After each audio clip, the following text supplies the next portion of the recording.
और जेल से लिए आने वाला प्रभु यीशु मसीह की अति पवित्र नाम में सब पवित्र लोगों को मसीह देता हूँ। प्रभु का अनुग्रह से और भी प्रभु ने एक दिन दिया। एक एक दिन भक्तों का कर्तव्य क्या है? मसीह को जीतना। हमारे जीवन में प्रभु यीशु मसीह ही हमारा लक्ष्य रहना चाहिए।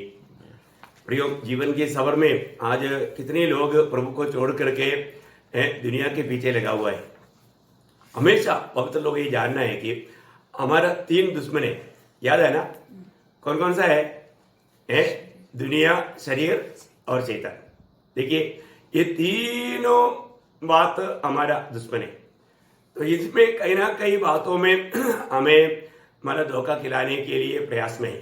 हम लोग एक लड़ाई के मैदान में हैं। हमें रोज रोज इसी कारण मतलब हमारा लक्ष्य कभी भी इधर उधर फिसलना नहीं है ना। हमारा लक्ष्य अगर फिसल गया तो गया काम से। रोज रोज मैं कहाँ तक मैं मसीह को प्राप्त कर पा रहा हूँ। आप रोज परखना प्रियो, मैं कहाँ तक मसीह को प्राप्त कर पाया, प्रभु का स्वभाव में मैं कहाँ तक बढ़ पाया, कहाँ तक मैं मसीह के उस सिद्धता की ओर बढ़ पा रहा है। रोज हमें परखना चाहिए, क्योंकि हमारा कर्तव्य है हम मसीह के रूप बन जाए। उस उत्तरत्व का रूप में हम लोगों को बनाना ये स्वर्गीय पिता का इच्छा है। उसका प्रबंध प्रभु ने किया हुआ है। परंतु उस लक्ष्य से, पिता का उस लक्ष्य से हमें कहीं से भी गिराने के लिए विरोधी कोशिश में है। तो हमारा कर्तव्य क्या है कि हम उस प्रभु में आने के बाद में स्वर्गीय बातों पर मन लगाते हुए, अनंत काल की बातों पर मन लगाते हुए हमारे जीवन की यात्रा करना। तो मैं प्रभु को बहुत धन्यवाद देता हूँ। कल हमने ये बात को देख रहा था कि धन की धोखा धन की धोखा। हमने देखा कि जो भी लोग वचन सुनता है वो वचन उनके जीवन में फल प्राप्ति क्यों नहीं होता। वहां हमने मत्ती 13 अध्याय का 22 वचन में पढ़ा हुआ बात आपको याद होगा, है ना? वो क्या है? धन की धोखा। धन की धोखा वो निष्फल अवस्था में उसको बनाता है। प्रियो, आज लोगों ने प्रभु का वचन को नहीं जाना, ऐसा नहीं। लोगों ने प्रभु का वचन जाना, लेकिन उसको अमल करने में वो लोग विजय नहीं हुआ। उनका चुनौती में वो लोग हार गया। वो धनवान व्यक्ति का क्या हुआ? वो बहुत धनवान था, बोला बहुत धनवान था। इसलिए प्रभु यीशु मसीह ने जो कहा वो बात को मानने के लिए वो तैयार नहीं हुआ। वो दुखी होकर चला गया। प्रियो, आज भी कई बार संदेश सुनने के समय में कई बातें लोगों को अच्छा नहीं लगता, क्योंकि क्या है कि वो उनका जीवन की रीति से नहीं मिलता, उनका इच्छा से नहीं मिलता।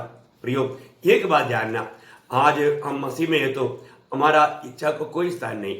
हम प्रभु का एक गुलाम होकर के स्वामी की इच्छा को अपना इच्छा बना करके जीवन बिताना, नहीं तो सहारा बात व्यर्थ है। चाहे हम कितना भी अच्छा काम करें, आपको मालूम है हम लोग कोई काम करके उधार नहीं पाया। मनुष्य का भले काम भी प्रभु के सामने मैला हुआ उस चित्र के समान है, कोई काम का नहीं।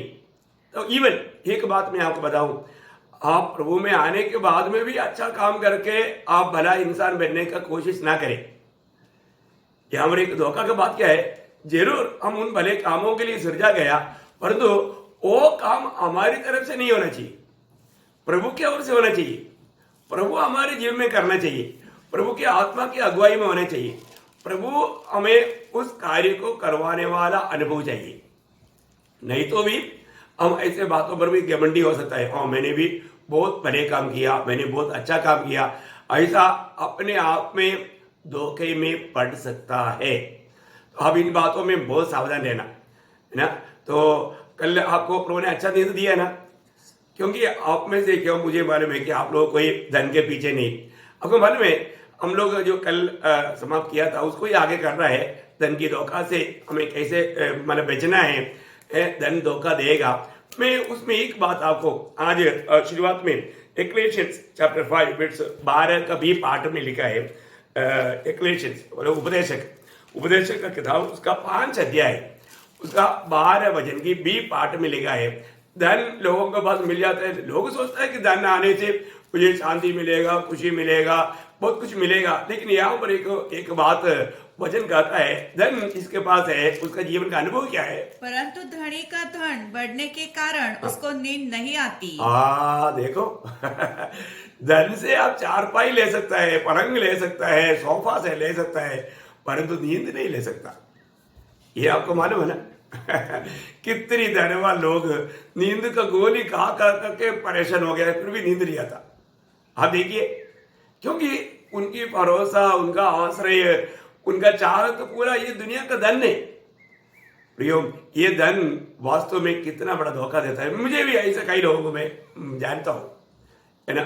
मुझे ऐसा भी कुछ दोस्त लोग भी था, बहुत धनवान लोग था, लेकिन उनको नींद नहीं आता था। नींद का गोली खा करके करके भी उनको नींद नहीं आता। पूरा रात पर भी किताबें पढ़ते रहता, बाइबल लेके पढ़ता था। मैंने आपको इससे पहले भी शायद एक बार गवाही में बताया, मैं जब गाँव गया, वो व्यक्ति बाहर देश में काम करता था, बहुत पैसा कमाया, मतलब बहुत इतना धनी हो गया, उसका चिंता हमेशा धन पर था।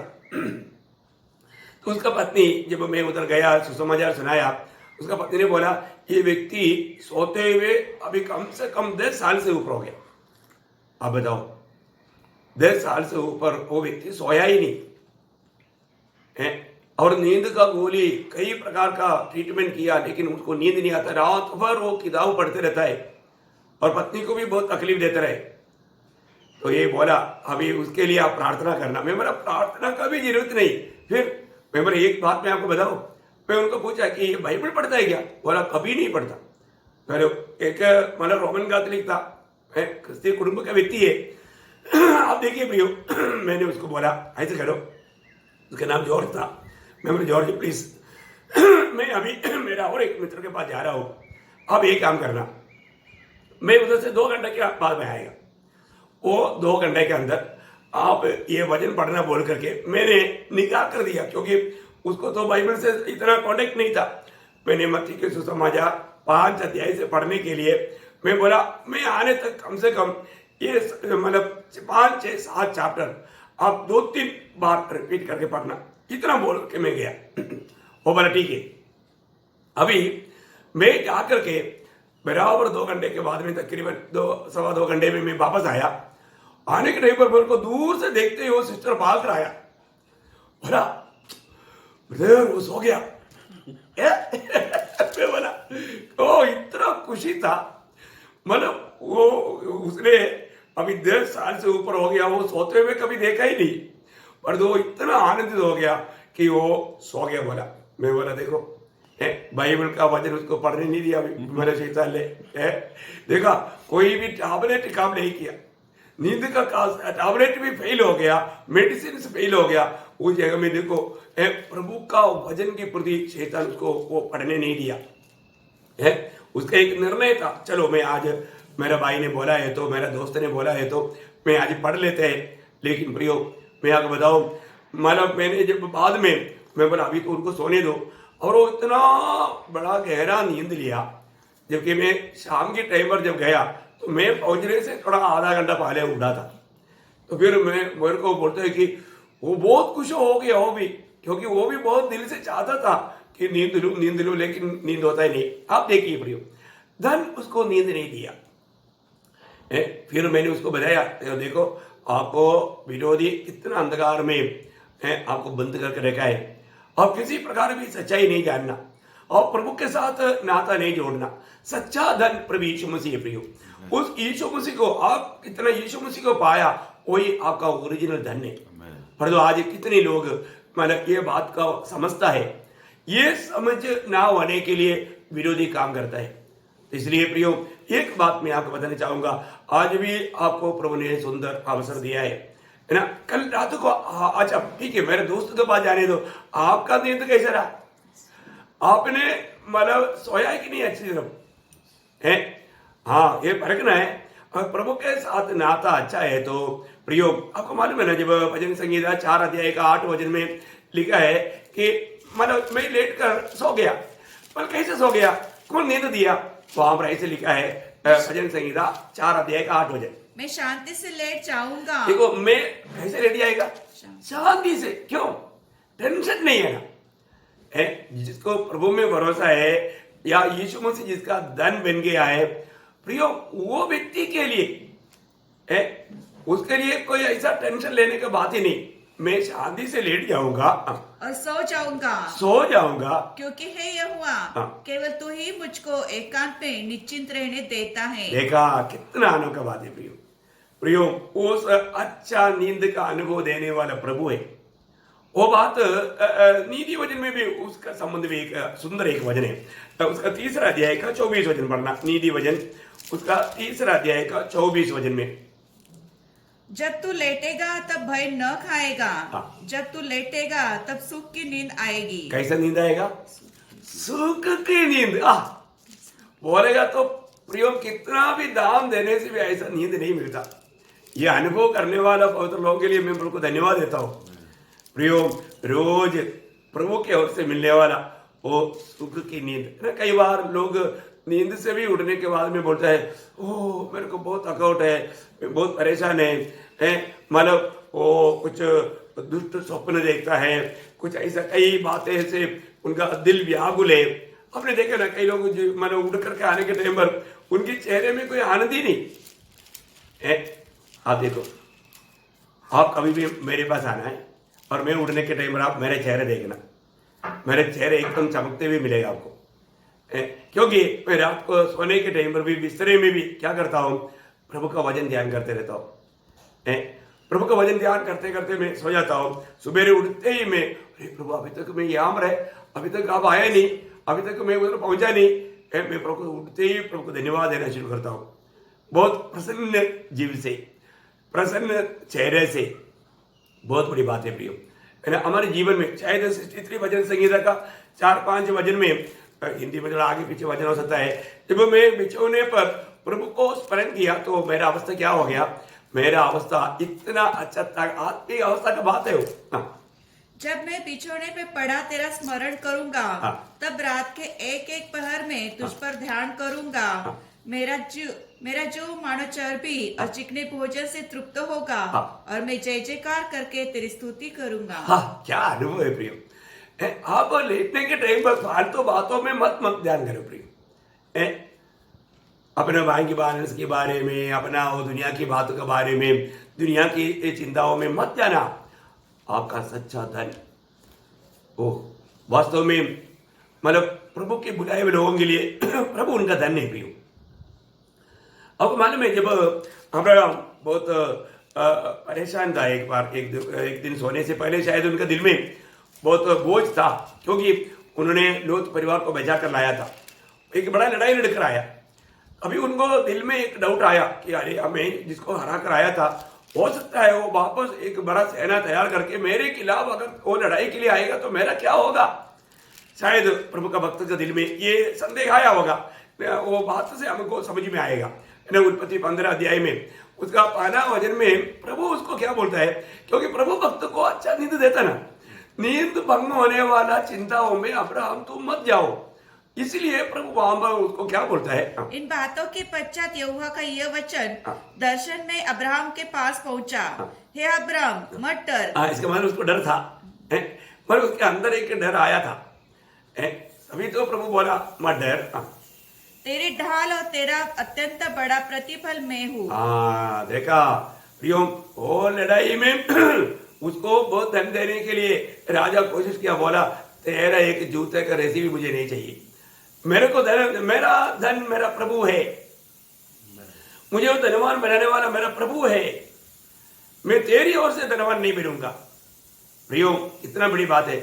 लड़ाई लड़ करके आने वालों को लूट मिलना कोई मुश्किल की बात नहीं, और मिला भी तो भी उन्होंने नहीं लिया। कितना अनोखा बात है प्रियो। आपको 14 अध्याय मालूम है, इसलिए मैं उसको मैं नहीं जाना चाहता हूँ, क्योंकि हमारा विषय से फिसल जाएगा। प्रियो, एक भक्त का धन प्रभु है। प्रभु यीशु मसीह मतलब वहां पर अब्राहम को बोलता है, मैं तेरा धन है। विरोधी तुम्हारे साथ लड़ने के लिए आएगा तो मैं तेरा ढाल है। क्या अनोखा वायदा है प्रियो, कितना अनोखी बात है। प्रभु में बुलाहट पाना, प्रभु में चुनौती पाना, प्रभु के संग चलना, ये कितना श्रेष्ठ अनुभव है। मैं आपको बताना चाहूंगा, आप इस बातों में प्रियो दुनिया की रीति में मत सोचो। आज आप दुनिया के नहीं, आप प्रभु का जन है। आपका मन में और कोई दूसरी विचार आने ना दे, आपका लक्ष्य कहीं फिसलने ना दे। निश्चय प्रभु की बातों पर मन लगाना बहुत बढ़िया बात है, मैं आपको कहना चाहूंगा। लेकिन यहाँ पर हम देखते हैं ना, इस दुनिया की धनवान लोगों को कितना भी धन मिलने से वो संतुष्ट होता है क्या? आप उसको पूछना, मैंने कई लोगों के इंटरव्यू के बारे में सुना है कि बड़े बड़े मानो दुनिया का धनवान, नंबर टॉप लेवल का धनवान को पूछा आपका इच्छा क्या है, बोला और कुछ प्राप्त करना, और भी कुछ का माना। देखा उनका इच्छा वो धन में वो संतुष्ट नहीं है ना। प्रभु का वचन कहता है ना, जब वही एक्लेशियंस उसका 5 अध्याय का 10 वचन का पढ़ना, बहुत सुंदर बातें हैं, आप बहुत ध्यान से सुनना प्रियो। ये नाशमान धन के पीछे अनंत काल के लाभों को खोने ना दे, बहुत ध्यान से सुनना। हाँ। जो रुपए से प्रीति रखता है हाँ। वह रुपए से तृप्त न होगा। देखा, रुपए से तृप्त ना होगा। आप देखिए, मानो एक धनवान व्यक्ति को जितना भी वो धन से प्रीति रहता है, धन पाने के लिए यत्न में रहता है, उसको कितना भी धन मिलेगा तो भी उसका मन तृप्त नहीं होगा।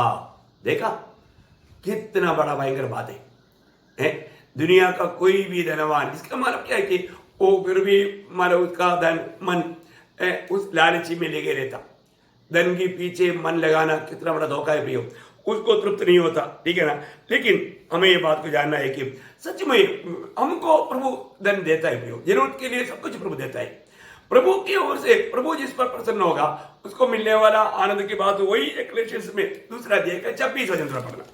एक्लेशियंस 2 अध्याय का 26। जो मनुष्य परमेश्वर की दृष्टि में अच्छा है, हाँ। उसको वह बुद्धि और ज्ञान और आनंद देता है। देखा प्रभु क्या क्या देता है? देखो, अगर आप प्रभु को प्रसन्न करने वाला जीवन बिताएगा तो वास्तव में प्रभु हमें अनमोल चीज देता है प्रियो, बुद्धि और ज्ञान और आनंद देता है। प्रभु हमें देता है प्रियो। हर अवस्थाओं में आनंद रहना प्रभु हमें सिखाएगा। प्रेषित पौलुस बोलता है ना, मैं हमेशा प्रभु में आनंदित हूं, इसलिए तुम भी प्रभु में आनंदित रहो। हाँ प्रियो, प्रभु में बना रहना। प्रभु मिल गया तो हमारे लिए और क्या चाहिए। तो ये दुनिया की यात्रा में कई अवस्था में हमें ठोकर खिलाने के लिए ये धन काम करता है, ठीक है ना। तो मैं एक बात आपको बताना चाहता हूँ, मतलब जब धन लोगों के पास आने के बाद में लोगों के जीवन का स्वभाव तक बदल जाता है। स्वभाव में बहुत बदलाव आता है। उस बातों में मन लगाने कर आपको एक वचन में पढ़ाऊं, मीका उसका 6 अध्याय का 12 वचन पढ़ना। मीका 6 अध्याय का 12 वचन।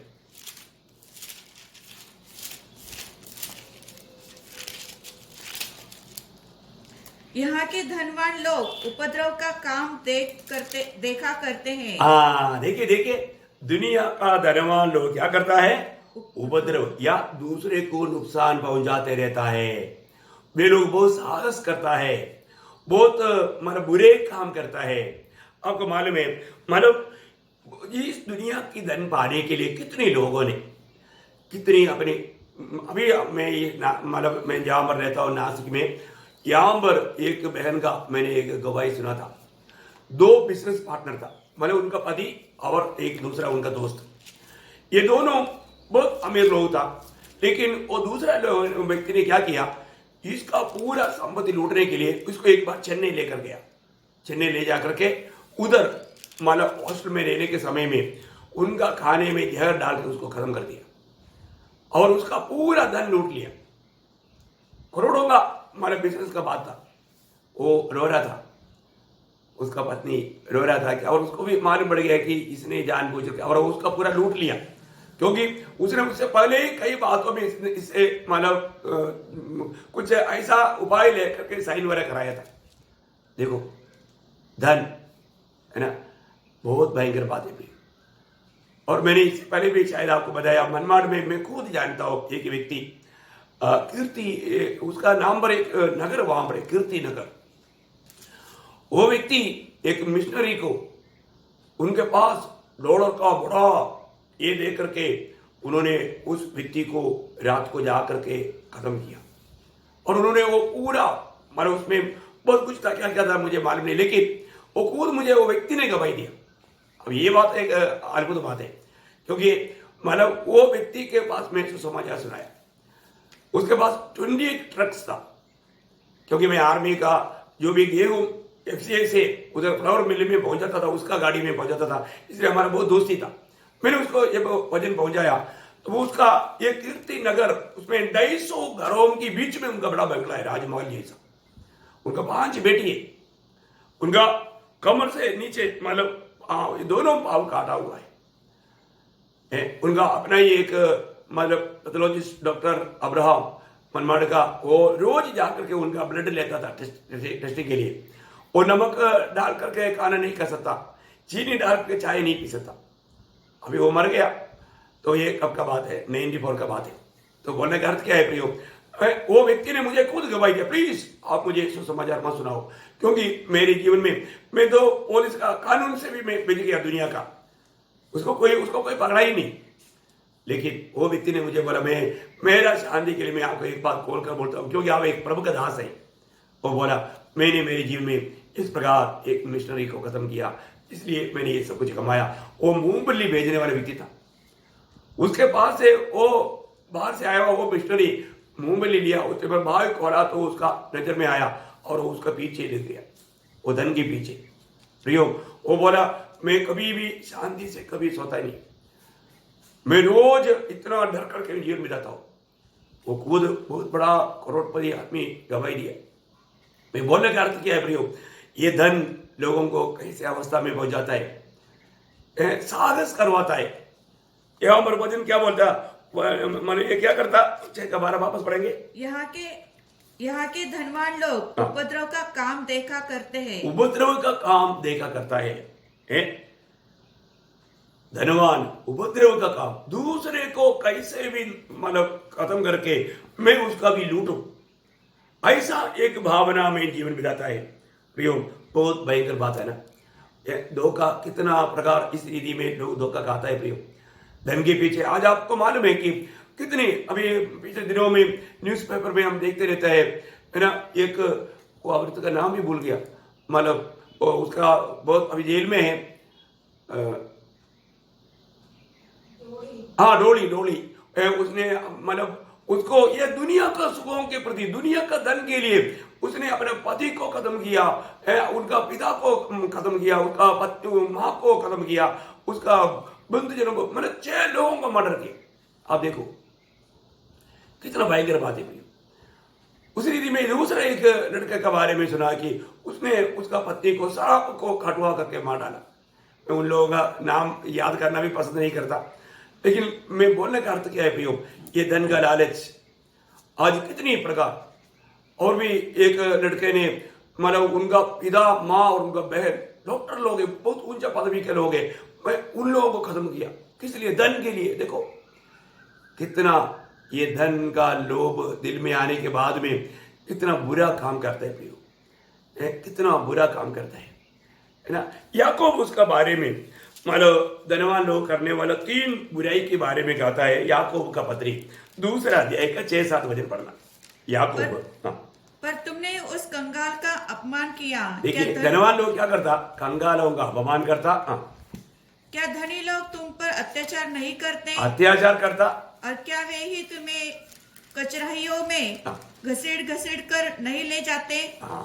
धनवान लोग करने वाले 3 बड़ा बुराई है। अब देखिए आपको समझ में आया? देखो धनवान लोग गरीब लोगों के ऊपर कैसा अत्याचार करता है। वापस थोड़ा सा रुक करके पढ़ेंगे।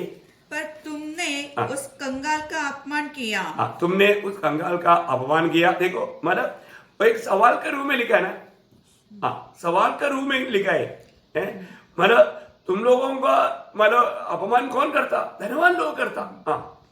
क्या धनी लोग तुम पर अत्याचार नहीं करते? देखा क्या नहीं करते, मतलब एक सवाल है, अत्याचार नहीं करते। और क्या वे ही तुम्हें कचहरियों में घसीट कर नहीं ले जाते? क्योंकि वे उस उत्तम नाम की निंदा नहीं करते। देखो बहुत बड़ी बात है। मतलब यहाँ पर धनवान करने वाला, धनवान लोग दरिद्र गरीब लोगों को सताता है, न्याय स्तरों में लेकर जाता है, और तुम्हारा नाम का निंदा करता है। तुम्हारा नाम का निंदा करता है। गरीब लोगों को वो क्या बोलेगा, ये चोर है, वो तो झूठा है। गरीब लोगों को ऐसा एकदम बहुत तुच्छ करके, जबकि वो लोगों ने कोई गुनाह भी नहीं किया होगा, लेकिन इस प्रकार का निंदा करके अपमान करके फंसाता है ना। बहुत ऐसा आपको मालूम है, अगर आप मतलब सेंट्रल जेल वगैरह में जाएगा तो वहाँ पर बहुत जवान लोग, बच्चा लोग, गरीब लोगों का आपको गवाही मिलेगा कि बड़े लोगों ने फंसाया। कैसे फंसाया? हाँ प्रियो, बहुत भयंकर अवस्था है। मैं एक बार कई लोगों का वहां पर गवाही जब सुना था, मेरे को भी रोना आया है। बड़ा लोगों ने कैसे कैसे लोगों को फंसाता है, बहुत भयंकर बात है प्रियो। धनवान लोग क्या करता है, ये धन के प्रति, ये दुनिया की बातों के प्रति कितना मतलब बुराई करते रहता है प्रियो। हमें ये बात को जानना, दुनिया का धन, उसमें लोग भरोसा करके वो उसको मतलब हर बात में चुड़ाएगा, बचाएगा, वो मेरा सहारा देगा, ऐसा सोच करके ये सब काम करते हैं। आजकल आपको मालूम है कि धन के पीछे कितना बड़े बड़े अधिकारी लोग जेल में पड़ा है। कानून के पास आ गया तो गया, पकड़ा जाने के बाद में बेचने का मार्ग नहीं है ना, बहुत बड़ी बात है। लेकिन प्रियो, एक दिन प्रभु के सामने, प्रभु के न्यायासन के सामने, वहां पर कोई भी चालाकी काम नहीं चलेगा है। सब कुछ धर्म के साथ न्याय किया जाएगा और वहां पर व्यवस्था ये वचन रहेगा। आप देखिए, इसी कारण ये छोटा सा जीवन में हमें कितना मतलब सावधानी से चलना चाहिए। बाइबल इस बात में हमें सख्त चेतावनी देता है। पहला तिमोथी उसका 6 अध्याय 10 वचन में परिशुद्ध पौलुस कहता है कि ये सारा दुनिया की यात्रा में पाप का जड़ क्या है, बुराइयों का जड़ क्या है, वो बताता है। हाँ, क्योंकि रुपए का लोभ सब प्रकार की बुराई की जड़ है। देखा, रुपए के लोभ सब प्रकार का बुराई का जड़ है। देखा, इस बातों में सावधान रहना प्रियो। और इस धन के पीछे अगर मन लगेगा, उसकी इच्छा हमारे अंदर अगर कार्य करेगा, बहुत भयंकर बुराई, पापों में गिर पड़ेगा, है ना। धन को कभी भी हमारा स्वामी नहीं बनाना, उसको गुलाम बनाकर रखना। धन हाथ में आता है तो भी प्रयोग, वो कभी भी उसके पीछे अपना मन लगने नहीं देना। उसका 9 वचन थोड़ा पढ़ना, 9 वचन। पर जो धनी होना चाहते हैं वे ऐसी परीक्षा और फंदे में और बहुत सी व्यर्थ और हानिकारक लालसाओं में फंसते हैं। देखा, क्या सख्त चेतावनी है प्रियो। इसलिए ऐसा दिल में आग्रह आता है तो उसी टाइम पर उसको निकाल कर फेंकना प्रियो, क्योंकि हमें प्रभु से दूर करेगा। वो कई प्रकार का परीक्षा में पढ़ करके हमारा जीवन फंदे में फंस करके हम लोग नष्ट होने का कारण बनेगा। प्रभु का वचन कितना सुंदर है। अनेक बातों में हम लोग बाइबल में भी ऐसा कितना चरित्र देखता है प्रियो, है ना। मतलब हमको मालूम है कि जब एलिशा का दास गेहजी इस मोह में फंस करके उसका पूरा परिवार खोड़ी बन गया, है ना।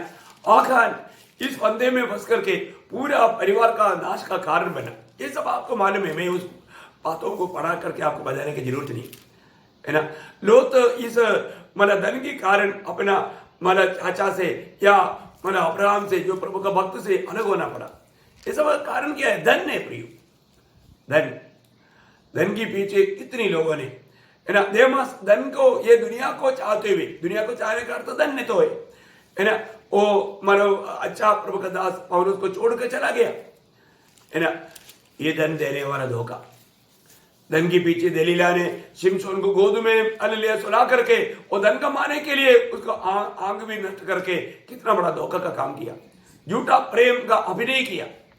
प्रियो, ये दुनिया का धन भर कभी भी ऐसा धोखे में पड़ना नहीं देना प्रियो। वचन ये कितना सुंदर कहता है कि ये वचन, ये धन का इच्छा क्या करता, वापस से पड़ेगी 9 वचन। पर जो धनी होना चाहते हैं, देखा, धनी को होना चाहते हैं। आज बहुत लोगों का इच्छा है ऐसा, मैं कैसा भी धन कमाऊं, उसके लिए चाहे संगति को छोड़ दो, प्रभु का वचन पढ़ना छोड़ दो, प्रभु को छोड़ दो। मैंने पिछले दिन में ऐसा एक गवाही सुना, एक विश्वासी भाई ने मतलब बताया कि मैं तेरे लिए प्रभु को भी छोड़ने के लिए तैयार है। देखो, वो दुनिया की या एक लड़की के पीछे प्रभु को छोड़ने के लिए तैयार है। आप देखो कैसा लोग है प्रियो। उसको प्रभु का विश्वासी भक्त कर सकेगा क्या? है जरूर अपने दिल में ऐसा कोई भावना, इच्छा आने का मौका ना दे प्रियो। प्रभु की इच्छा के खिलाफ कोई बात अपना मन में आने ना दे, तो ये धनवान होना चाहता है, वो क्या करेगा? वे ऐसी परीक्षा ऐसा परीक्षा और फंदे फंदे और बहुत सी व्यर्थों हाँ। और हानिकारक लालसाओं में फंसते हैं, हानिकारक लालसाओं में फंसते हैं, जो मनुष्य को बिगाड़ देती है और विनाश के समुद्र में डुबा देती है। कहां मर जाता है? वो स्वर्ग में जाता है क्या? नहीं, विनाश का समुद्र में है। प्रियो, आखिर में वो व्यक्ति का जिंदगी एकदम विनाश हो जाता है। कितना भयंकर अवस्था है, मैं आपको बताना चाहता हूँ। इसलिए ना, इसलिए प्रभु के दास मतलब यूहन्ना भी जब इस विषय में कहने के टाइम पर दुनिया की यात्रा में सावधान रहने वाले एक बात उठाकर कहता है, पहले यूहन्ना 2 अध्याय उसका 15 से 17 वचन तक पढ़िएगा जल्दी। तुम तो न संसार से और न संसार में की वस्तुओं से प्रेम रखो।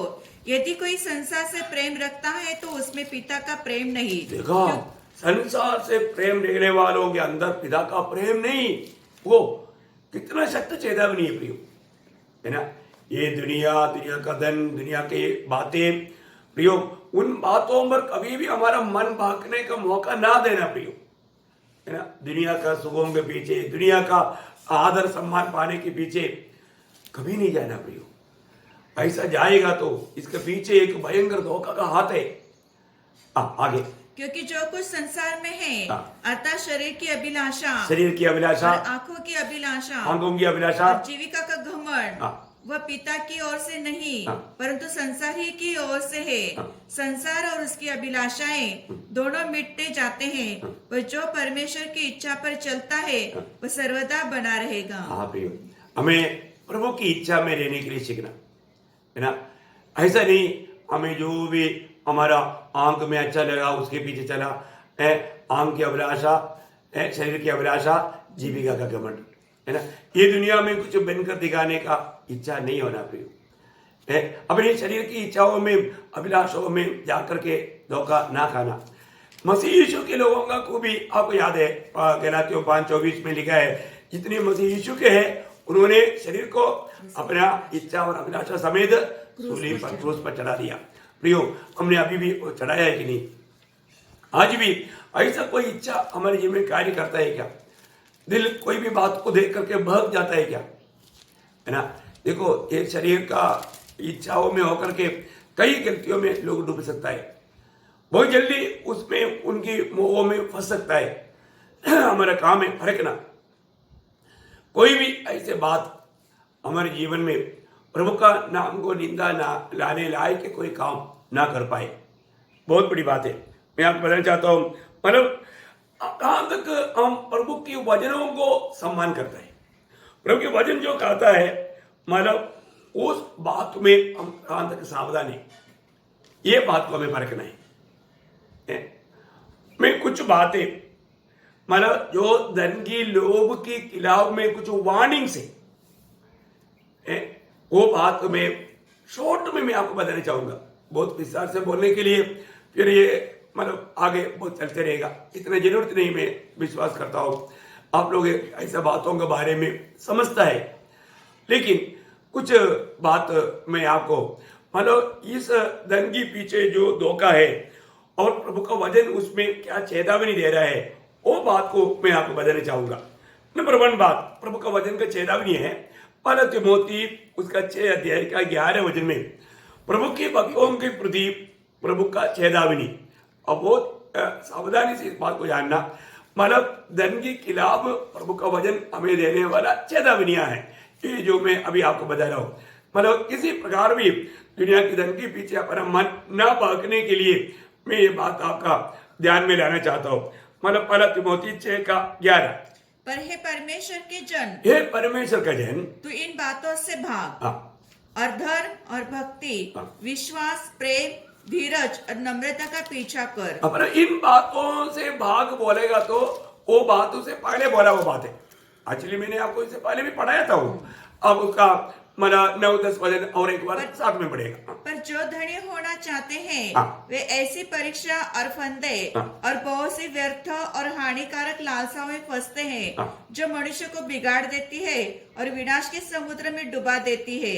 क्योंकि रुपए का लोभ सब प्रकार की बुराई की जड़ है, जिसे प्राप्त करने का प्रयत्न करते हुए बहुतों ने विश्वास से भटक कर अपने आप को नाना प्रकार के दुखों में छलनी बना लिया है।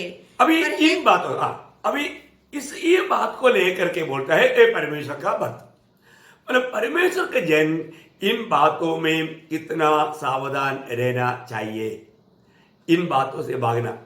हम इसके पीछे मत भागना है, उसके पीछे भागेगा तो हमारा लक्ष्य फिसल गया। हमें किसके पीछे भागना है? क्योंकि अभी हमने 11 वजन में पढ़ा है ना, क्या क्या है वापस पढ़ेंगे 11 वजन। पर हे परमेश्वर के जन, हे परमेश्वर के जन, इन बातों से भाग। पर ये दुनिया की धन की बातों से भाग, फिर क्या करना? और धर्म, भक्ति, धर्म, भक्ति, विश्वास, प्रेम, धीरज और नम्रता का पीछा कर। देखा, ये 6 बात रोज प्राप्त करना, क्योंकि ये पूरा मसीहत का स्वभाव है। ये बातों को मैं कहां तक जीत पा रहा है, ये बात को हमें परखना है प्रियो। ये नाशमान बातें, जल जाने वाले बातें, बर्बाद होने वाली बातें, उसके पीछे जा करके अपने जीवन को नष्ट ना करें। तो सबसे नंबर 1 बात यह हमारी सख्त चेतावनी है, ये धन की बातों से भागना बोलते हैं, मतलब वहां पर कहीं दिखना भी नहीं। जैसे पाप देख करके जो सब भागा, वैसे हमें भागने का। सौदोम गोमोरा से निकालने के बाद में दूत ने बोला तुम यहां से भाग, चलना नहीं, भागना, नहीं तो आग तुम्हारे ऊपर भी पड़ने का खतरा है। कितना बड़ी बात है ना, सख्त चेतावनी है। नंबर 2, मतलब लूका उसका 12 अध्याय का 15 वचन में प्रभु यीशु मसीह ने कहा हुआ शब्द है, आप देखिए। और उसने उससे कहा चौकस रहो और हर प्रकार के लोभ से अपने आप को बचाए रखो। देखा, हर प्रकार के लोभ से है, हर प्रकार के लोभ से अपने आप को बचाए रखो। प्रियो, ये हमारा उद्धारकर्ता, हमारा प्रभु, उस महान प्रभु का हमारे प्रति आदेश है, सब प्रकार के लोभ से बचे रहो। मतलब ये जो धन पाने की जो भी भावना, इच्छा जो है, उसके बारे में कहता है प्रभु। मैं आपको बताना चाहूंगा, प्रभु ने इतना सख्त चेतावनी दिया तो हमारे प्रभु इस जीवन में कैसे हमारे लिए आदर्श बना। उसको घर देने के लिए पैसा नहीं था, आप देखिए, बहुत बड़ी बात है। उसके लिए पतरस को भेज के मछली का मुंह से वो निकाला। तो बहुत बड़ी बात क्या है कि एक धनवान होने का एक प्रयास, ये दुनिया की बातों का मोह से हमें बेच कर रहने के लिए प्रभु यहाँ पर शक्ति चेतावनी देता है। और नीति वचन उसका 15 अध्याय उसका 16 वचन का बी पाठ, नीति वचन 15 अध्याय का 16 वचन का बी पाठ। यहोवा के भय के साथ थोड़ा ही धन उत्तम है। उत्तम है, देखा, धन के संबंध में एक सख्त चेतावनी है। प्रभु की भक्ति के साथ थोड़ा धन है तो भी उत्तम है। आप देखो, एक भक्त के लिए थोड़ा भी धन है पर तो प्रभु साथ में है तो वो बहुत आनंदित है, बहुत आनंदित है। मैंने कई बार एक गवाही सुना है कि एक बड़ा अमीर व्यक्ति, उसके पड़ोस में एक गरीब व्यक्ति बहुत छोटा झोपड़ी में रहता है, पर तो वो लोग हमेशा बहुत आनंदित है, हमेशा वहां पर प्रार्थना चलता है, गीत चलता है। वो धनवान व्यक्ति के घर में कोई प्रार्थना नहीं, कोई गीत नहीं, कोई खुशी नहीं। वो धनवान व्यक्ति ने उसका एक मित्र से पूछा क्या बात है, उस घर में उन लोग इतना गरीब होने के बावजूद भी इतना आनंदित क्यों? उन्होंने बोला उनके पास प्रभु है, वो लोग प्रभु के लोग हैं, वो प्रभु की संगति में रहता है इसलिए आनंदित है। हाँ, हमारे पास प्रभु नहीं है क्या? अरे हमारे पास भी 33 करोड़ रहा ना। बोला वो सच्चा प्रभु नहीं है, सच्चा प्रभु यीशु मसीह है। यीशु मसीह को प्राप्त करेगा तो आनंद रहेगा। अच्छा ऐसे ही है, मेरे को इतना मालूम ये नहीं लगता, क्योंकि पर मुझे लगता है कि वो लोग इतना गरीब होने के कारण वो प्रभु में इतना आनंद मना रहा है, लेकिन उसको कुछ धन मिलेगा तो शायद उनका ये आनंद नष्ट हो जाएगा। तो ये धनी व्यक्ति ने क्या कर दिया, वो धनी व्यक्ति ने इस बात में उन लोगों का परीक्षा लेने के लिए उन्होंने 99 सोने का सिक्का, 2 सोने का कोइन वो गरीब व्यक्ति का घर के सामने लेकर के रख दिया। आप देखना, बहुत चालाकी से प्लान बना करके किया। और अभी वो व्यक्ति जब सुबह उठ करके देखा अरे एक छोटा थैली, वो थैली खोलकर देखा तो सोने का कोइन मिला। और उन्होंने गिनती करके देखा 99। तो उसका दिल में एक विचार आया, अरे यार 99 को कैसे भी 100 बनाना है। अभी देखो 99 मिल गया तो इसको 100 पूरा करना है। तो उसके लिए क्या कर दिया, वो किसान ने वो ज्यादा काम करने लगा, दूसरे के पास भी जाकर काम करने लगा, क्योंकि कैसे भी पैसा कमा करके और एक कोइन जीतने का। अब वो धनी व्यक्ति ने देखा कुछ दिन से उनका घर में प्रार्थना भी नहीं, हमेशा देखता है तो झगड़ा है, हमेशा झगड़ा। अब देखिए पत्नी और बच्चे लोग मतलब पिताजी के साथ झगड़ता है और पिता बच्चों के साथ झगड़ता है, टोटली वहां का मौसम बदल गया है। उन लोगों को भी मतलब पैसा कमाने के पीछे वो दबाव करने लगा। आप देखो कैसा अवस्था, इतना अच्छा खुशी से चलने वाला एक घर की अवस्था ये धन आने के बाद भी कैसे बिगड़ गया। हाँ प्रियो, विरोधी यही काम करता है, हमारा आत्मिकता को तोड़ने के लिए, हमारा आत्मिक आनंद को तोड़ने के लिए, स्वर्गीय आनंद से हमें वंचित करने के लिए दुनिया की बातों में लोगों को फंसाता है। ऐसा एक जन के कारण पूरा परिवार में पूरा अशांति, पूरा हमारा दुर्दिशा हो जाता है। आप देखिए कितना भयंकर बात है। इसलिए प्रभु का वचन कहता है थोड़ा प्रभु के भक्ति के साथ या प्रभु का भय मानने के साथ थोड़ा धन उत्तम है। हाँ प्रियो, भक्ति करते वक्त ज्यादा धन के पीछे जाएगा तो वो हम सारे बातों को बिगाड़ देगा। तीसरी बात क्या है कि नीति वचन 30 अध्याय का 8 वचन, नीति वचन 30 अध्याय का 8 वचन, अर्थात व्यर्थ और झूठी बात मुझसे दूर रख, मुझे न तो निर्धन कर और न धनी बना। आगे प्रतिदिन की रोटी प्रतिदिन की कर। हाँ देखा, बोलने का अर्थ क्या है कि माना प्रतिदिन की रोटी खाना काफी, प्रतिदिन की रोटी से बढ़कर के बातों पर जाना धोखा है।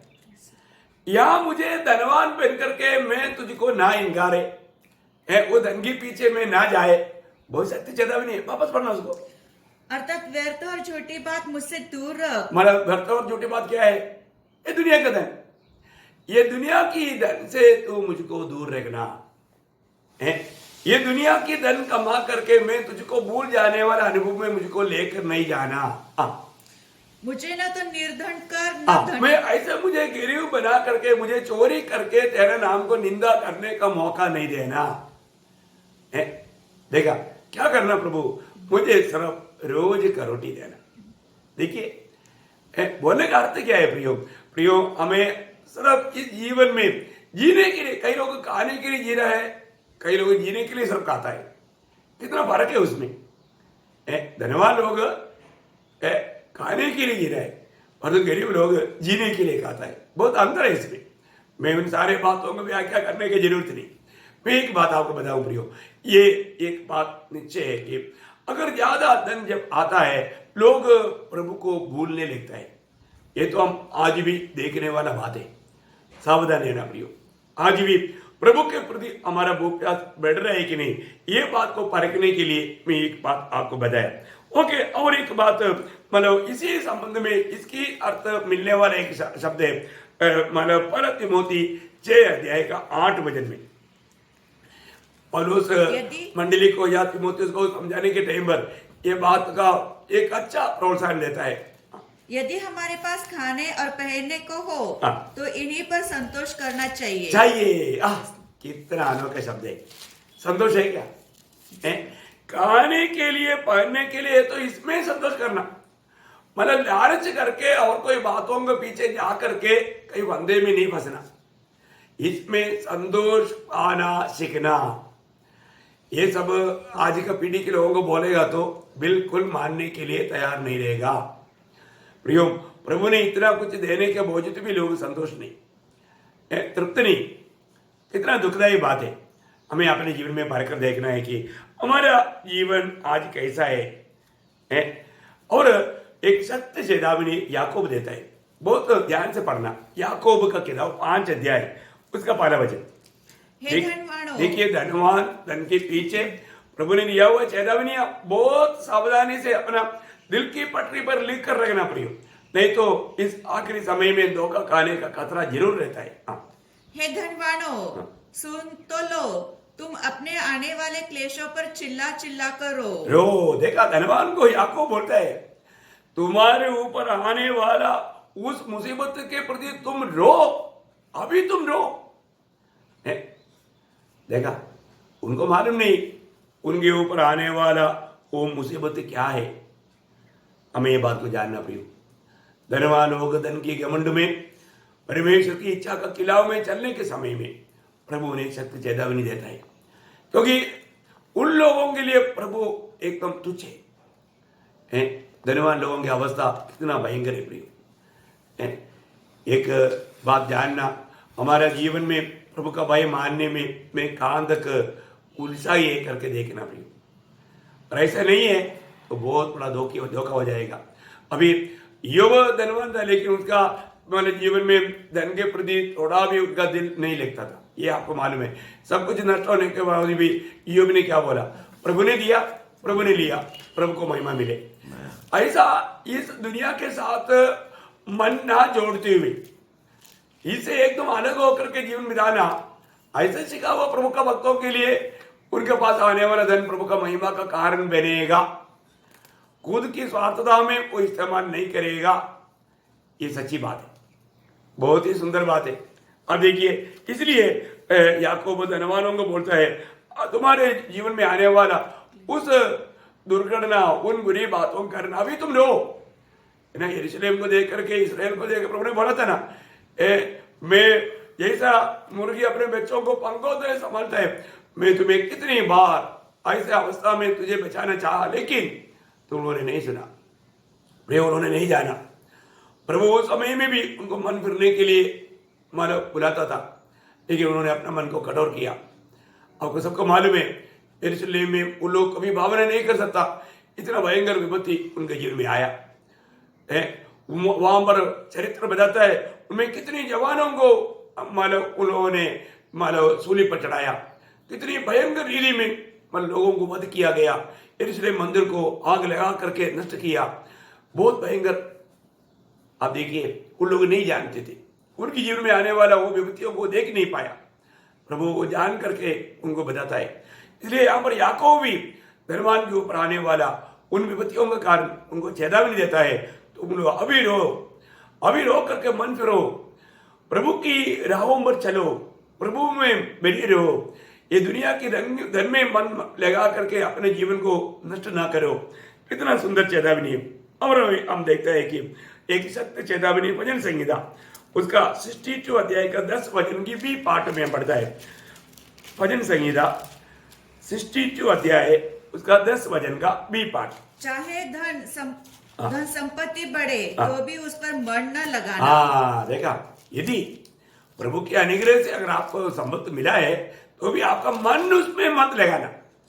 कितना शक्त बात है ना, है प्रियो। प्रभु जिसको चाहता है उसको धन देगा। ऐसा तो नहीं है कि प्रभु का लोग हमेशा गरीब रहेगा, भूखा रहेगा, नंगा रहेगा, ऐसा नहीं प्रियो। प्रभु जरूर भक्तों को हमारे इस रीति में मतलब प्रभु का आशीष, आनंद का आशीष है, स्वर्ग के आशीष है। और तो जीवन में कुछ लोगों को किसी प्रभु का महिमा के लिए इस्तेमाल करने के लिए प्रभु इस प्रकार का दुनिया का धन भी अगर दिया तो भी वो भक्त का मन उस धन पर नहीं लेना चाहिए। ये अच्छा एक चेतावनी की शब्द है। आज हमारा मन उस धन पर लगा है क्या? आपको याद है कि हमारा प्रभु यीशु मसीह ने जब ये धन के बारे में कहने के टाइम पर एक शक्ति चेतावनी मत्ती के सुसमाचार में दिया, 6 अध्याय उसका 19 से 21। अपने लिए पृथ्वी पर धन इकट्ठा न करो जहाँ कीड़ा और काई बिगाड़ते हैं और जहाँ चोर सेध लगाते और चुराते हैं, परंतु अपने लिए स्वर्ग में धन इकट्ठा करो। अपने लिए स्वर्ग में धन इकट्ठा करो जहाँ न तो कीड़ा और न काई बिगाड़ते हैं और जहाँ चोर न सेध लगाते न चुराते हैं। बोलने का अर्थ क्या है प्रियो? प्रभु ने हमको दिया हुआ धन प्रभु का महिमा के लिए इस्तेमाल करेगा तो हम उस धन को स्वर्ग में इकट्ठा करने वाला अनुभव आएगा। समझ में आया? प्रभु आपको धन दिया है तो वो क्या करना? प्रभु का महिमा के लिए इस्तेमाल करना। आपको मालूम है बहुत लोगों को प्रभु परखने वाला एक चीज है धन है। शायद लूका का सुसमाचार में प्रभु ने वो बात स्पष्ट किया। 16 अध्याय उसका 10 से 13 पढ़ना। लूका उसका 16 अध्याय का 10 से 13। जो थोड़े से थोड़े में सच्चा है हाँ। बहुत में भी वह बहुत में भी सच्चा है, और जो थोड़े से थोड़े में अधर्मी है वह बहुत में भी अधर्मी है। इसलिए जब तुम अधर्म के धन में सच्चे न ठहरे तो सच्चा धन तुम्हें कौन सौंपेगा? और यदि तुम पराये धन में सच्चे न ठहरे तो जो तुम्हारा है उसे तुम्हें कौन देगा? हाँ देखिए, और बोलने का अर्थ बहुत गंभीर है। आप लोग समझते हैं, मैं विश्वास करता हूँ। प्रियो, ये दुनिया की धन प्रभु आपको जब दिया, वो दुनिया की धन को अगर आप अपनी लालच में, अपनी मानव इच्छा में, मनमानी में उसको उपयोग करता है तो प्रभु का दिल में बहुत दुख है। प्रियो, हमारे पास जो भी है वो हम प्रभु की इच्छा में उपयोग करने के लिए दिया है।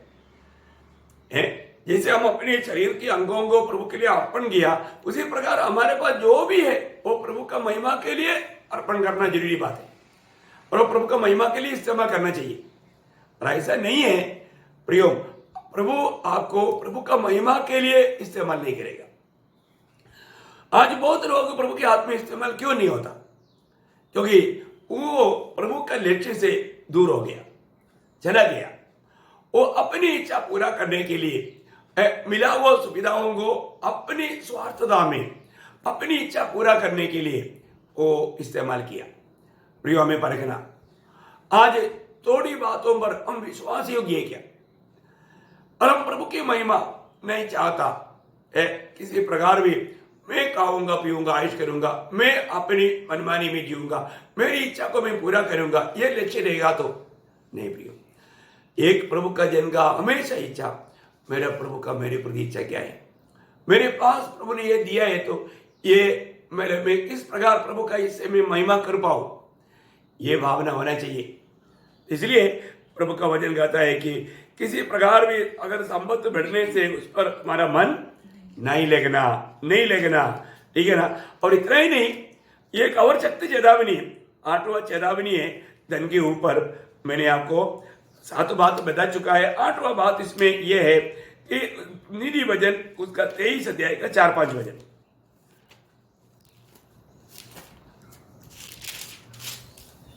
धनी होने के लिए परिश्रम न करना। देखा, यहाँ पर भी एक सत्य चेतावनी है, धनी होने के लिए परिश्रम ना करना और अपनी समझ का भरोसा छोड़ना। देखो, आगे अधिकतर लोग इस विषय में धोखा खाता है, तो इसलिए समझ के सहारा ना लेते हुए प्रभु का वचन क्यों कहता है उस पर मन लगाना। और आगे, क्या तू अपनी दृष्टि में उस वस्तु पर लगाएगा, दृष्टि अपनी वस्तु पर लगाएगा जो है ही नहीं?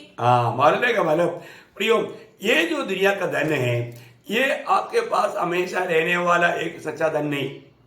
अनंत काल का उपयोग में आप इसको ले जाएगा सोचेगा तो भी वहां पर धोखा है। हम प्रभु का महिमा के लिए इस्तेमाल किया तो वो धन का उपयोग हमारे जीवन में अनंत काल में हमें लाभ में आएगा, बहुत सावधानी से। इसलिए दुनिया में कुछ बनने का इच्छा में, दुनिया में कुछ धनवान बनने की इच्छा में अगर हमारा मन बहक जाएगा तो हम प्रभु का लक्ष्य से फिसल जाता है। प्रियो, हमें स्वर्गीय धन प्रभु ने मसीह यीशु में हमें स्वर्ग सारे आशीष दे चुका है। हम वास्तव में धनवान लोग हैं जो ओरिजिनल धन है, परंतु ओरिजिनल धन का सच्चा प्रकाश ना पाते हुए नाशमान धन के पीछे मन लगेगा तो प्रियो वो हमारे लिए सबसे बड़ा धोखा है। वो व्यक्ति ठोकर खाएगा, वो आत्मीय जीवन में मन नष्ट होने का, बर्बाद होने का खतरा है। इसलिए प्रभु का वचन ऐसा बताता है ना। और एक दो बात बोलकर मैं जल्दी खत्म करूंगा। मतलब उसका यिर्मयाह उसका 17 अध्याय का 11 वचन। जो अन्याय से धन बटोरता है वह उस तीतर के समान होता है जो दूसरी चिड़ियों के दिए हुए अंडों को सेती है। उसकी आधी आयु में ही वह उन धन को छोड़ जाते हैं और अंत में वह मूढ़ी ही ठहरता है। मूढ़ी ठहरता है, मतलब ये जो भी अन्याय रीति में धन कमाता है, अन्याय रीति में धन कमाने वालों के बारे में बोलता है। आपको मालूम है ना, मैं आपको समझने के लिए मैं अपनी सादा भाषा में एक बात बताता हूँ। आपको याद हो, आपको मालूम है कि नहीं मुझे इतना ही मालूम, ये जो कोयल जो है ना, कोयल जो पक्षी जो है वो कभी भी अपना अंडा देने के लिए खुद घर नहीं बनाता। वो क्या करता मालूम है? वो कौवा का घर में जाकर के अंडा देता है। जिस जो कौवा बहुत मेहनत करके कौवा अपना अंडा दे करके उसका बच्चे को मतलब लाने के लिए वो उस पर बैठे रहता है, उसको गर्म भी देता है और वो कुछ दिन में वो बाहर आता है। तो कोयल क्या करता? कोयल ढूंढते रहता है कहाँ पर कौवा का घोंसला है। वो क्या करता है, धीरे जाकर जब कौवा उधर नहीं रहता उस समय में वो अंडा देता है। तो ये कौवा को क्या लगता है, अरे मैंने अभी मतलब 2 ही अंडा दिया था, अभी ये तो 4 हो गया है। वो कौवा को बहुत खुशी होता है। वो कौवा उसके ऊपर बैठ करके उसको गर्मी दे करके कुछ दिन में 4 बच्चा बाहर आया। अभी आपको मालूम है कोयल का भी बच्चा मतलब शुरू में कैसे रहता, काला ही रहता ना, कलर तो बराबर है। अभी वो कौवा को क्या लगता, अरे ये 4 मेरे बच्चा है। वो बेचारा दिन भर इधर उधर जा करके खाना ला करके उनको खिलाता है। खिला करके ये जब बैठ जाता है, उड़ने की अवस्था में जब आता है ना, तब ये कोयल क्या बोलता है ना, कू कू बोले एक बुद्धू बोल करके उसका निंदा करके कोयल उड़ जाता। ऐसा उड़ जाएगा बोलता है उधर। आपको समझ में आया है? जो व्यक्ति इस प्रकार मतलब जो अन्याय रीति में धन कमाता है, वो व्यक्ति के पास से धन जैसे कोयल उड़ जाता है, क्योंकि उनके साथ कोई नाता नहीं, उनके साथ उनका कोई संबंध नहीं, उस प्रकार वो उड़ जाएगा बोलते हैं। समझ में आया? हाँ प्रियो, ये समझना। देखो प्रभु का वचन जो देता है, ये जो भी बात है वो एकदम अच्छी बात है, हमको समझना चाहिए। एक मतलब वास्तविक बात जो प्रभु यीशु ने कहा, वो बात भी बोल करके मैं ये विषय को यहाँ पर समाप्त करना चाहूंगा, क्योंकि विषय इतना जल्दी खत्म होने वाली बात है ही नहीं।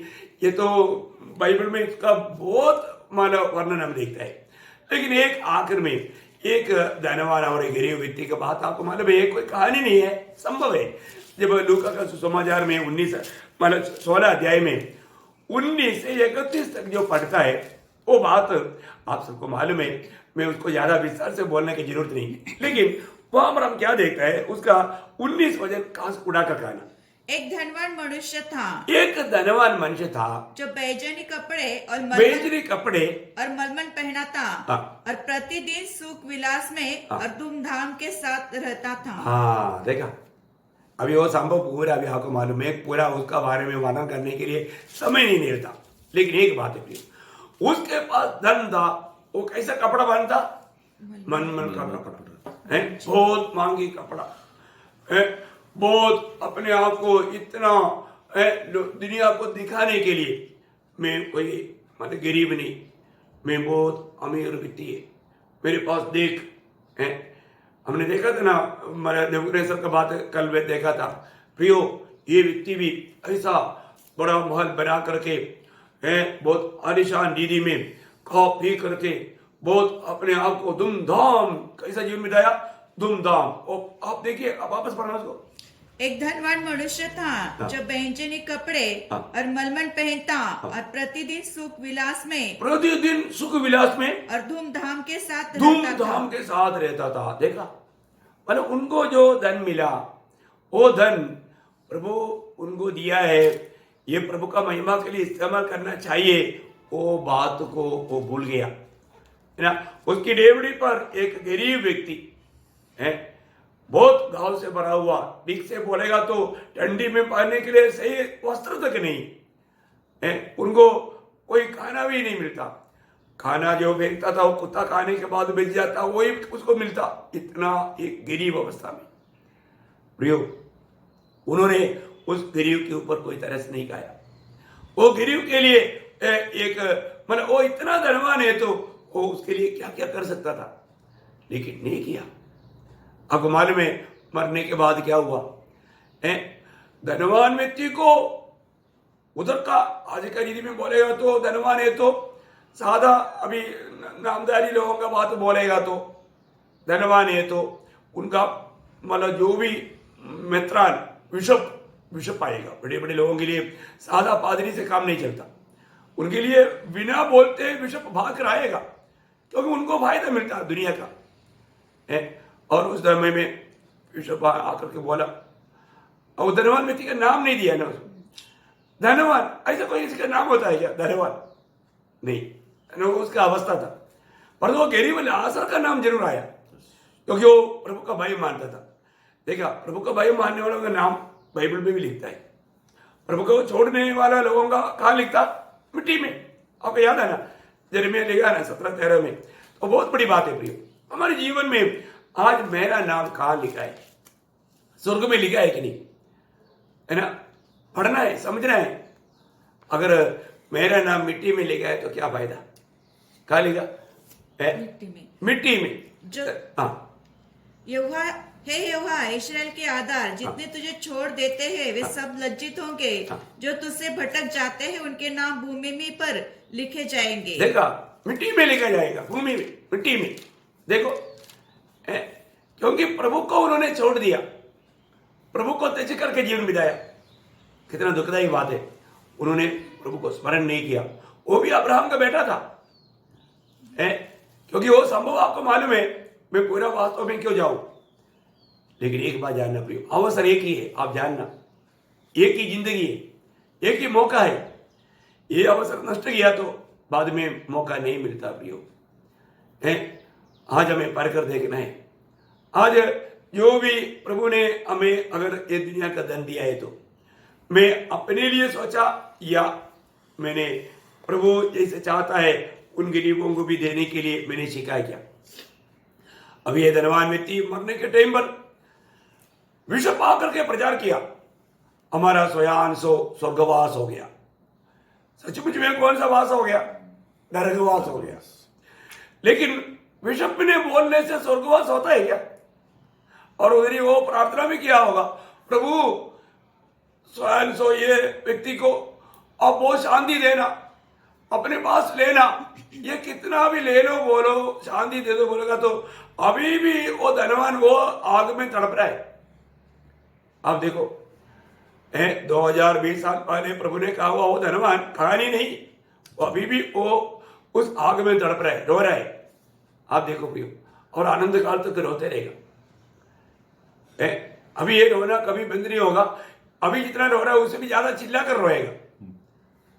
उसको प्रमोशन मिलेगा, आग का प्रमोशन, और भी भयंकर आग में उसको डाला जाएगा आखिरी न्याय के बाद में। कितना भयंकर बात है प्रियो। मरने के बाद कोई भी कितना भी प्रार्थना करे, अच्छा प्रार्थना करे, कोई फायदा नहीं प्रियो। अभी सोचो, आज मेरे जीवन कैसा है? दुनिया में आलिशान जीवन बिता करके नरक की आग में मत पड़ना प्रियो। धन की लालच में, ये धन की सेवा करके, प्रभु को छोड़ करके उस आनंद विनाश में नहीं जाना प्रियो। प्रभु ने हमें दिया हुआ मौका है। प्रभु क्या कहता है, प्रभु का वचन क्या कहता है, ये सुनो, ध्यान से सुनो। प्रभु को तुच्छ ना करो प्रियो। जीवन में प्रथम स्थान प्रभु को दो, पहले उसके राज्य और धार्मिकता, उसके साथ तो प्रभु ने वायदा दिया है दुनिया का जरूरतों को प्रभु पूरा करेगा। तो इसलिए प्रभु सच्चा है, विश्वास योग्य है। और तो मैं आज प्रभु के साथ विश्वास योग्य है क्या? आज मेरा जीवन का लक्ष्य क्या है? ये दुनिया में कुछ धनवान बनकर के दिखाना चाहता है क्या प्रियो? ऐसा है तो जैसा प्रभु यीशु मसीह दुनिया में था, लूसीफर आकर के एक क्षण में सारे दुनिया का वैभव देगा, बोला एक बार दंडवत कर ले, पूरा तुझे देगा बोला, क्योंकि मैं जिसको चाहता हूं मैं उसको देता हूं बोला। देखा प्रियो, दुनिया का स्वामी या ईश्वर कहलाने वाला शैतान लोगों को धन की मोह में फंसा करके वो लोगों को प्रभु से दूर करता है। धोखा ना खाना प्रियो। धन का लोभ पाप का जड़ है, पाप का मूल स्रोत है प्रियो। इसको चाहते हुए कितने लोग प्रभु को छोड़ करके इस धन के पीछे जा करके अनंत काल का उस आशीषों को खो दिया। ऐसे ना होने दे प्रभु प्रियो। फर्कना आज भी मेरे जीवन में मैं रोज जो ओरिजिनल धन प्रभु यीशु मसीह है, मैं वो यीशु मसीह को प्राप्त करने के लक्ष्य में है, या ये नाशमान दुनिया का, ये दुनिया का धन दौलत के पीछे मैं अपने आप को, अपना मूल्यवान समय को नष्ट कर रहे हैं क्या, जरूर परखना प्रियो। मैं बहुत नम्रता से आपसे विनती करता हूँ, जरूर परखो। आज धन की धोखे में जाकर के सुना हुआ वचन हमारे जीवन में कार्य ना करने वाला अनुभव में, वो वचन निष्फल होने वाला अनुभव में न जाए। वास्तव में ओरिजिनल धन जो प्रभु यीशु मसीह है, उस धन को हम अधिक रोज प्राप्त करें। वे उस स्वर्गीय बातों में, आत्मिक बातों में हम धनवान बने, विश्वास में धनवान बने, प्रभु के उस ज्ञान में हम धनवान बने, ना उस स्वर्गीय दर्शन में, स्वर्गीय बातों पर हम धनवान बने प्रियो। अगर वो उस प्रकार का धनवान बनना प्रभु का मन को आनंदित करवाएगा। इसलिए मैं हर एक बहुत लोगों को विनती करता हूँ, जरूर आप परखना प्रभु को आपके जीवन में कैसा स्थान है। आप बात को परखो, प्रभु को प्रथम स्थान दे करके प्रभु को रोज, प्रभु यीशु मसीह को रोज प्राप्त करने में कहां तक हम विजय होता है, ये बात को परखना। प्रभु आप सबको आशीष दे, प्रभु का अनुग्रह आप सबके साथ हो।